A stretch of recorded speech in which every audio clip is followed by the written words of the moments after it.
વાત કરીએ આણંદની તો આણંદ જિલ્લાના તારાપુર પંથકમાં સતત 3 દિવસથી પડેલા ભારે વરસાદે ખેડૂતોમાં ચિંતા વધારી છે।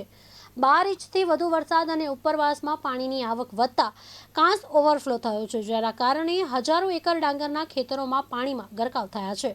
ખેડૂતોનું કહેવું છે કે જો આગામી 2-3 દિવસમાં પાણી નહીં ઉતરે તો પાક સંપૂર્ણપણે નાશ પામશે અને લાખો રૂપિયાનું નુકસાન થશે।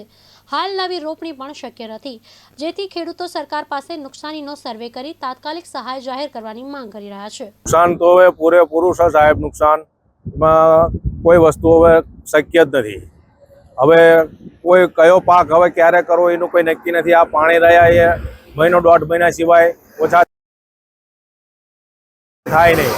હવે પાછળથી કઈ ખેતી કરવી એ કઈ ખેડૂતો મૂંઝવણમાં છે। એટલે હવે પાણી લગભગ મહિનો 1.5 મહિનો જેવું લાગે પાણી ઓછું થતા। રોપેલી ડાંગર જે રહી એ બધી હવે કોવાઈ જવાની અંદર 3 થી 4 દિવસ અંદર રહે પાણીમાં એટલે બધું કોવારો લાગી જાય। ડાંગર તો 5 વીઘા રોપી હતી, હવે વરસાદ આવવાથી બધી જતી રહી ડાંગર। હવે કઈ સારી થાય નહીં ડાંગર। હવે કઈ નહીં, હવે કશું ના થાય એમાં। પાણી કેટલા સમય લાગશે વરસાદ? પાણી તો મહિનો જેવું થઈ જવાનું, 1 મહિનો કોઈ ખેતી થશે? પછી કશું ખેતી ના થાય। અહીંયા લોકો એક જ ખેતી કરે છે? હા, અહીંયા ડાંગરની જ ખેતી કરે।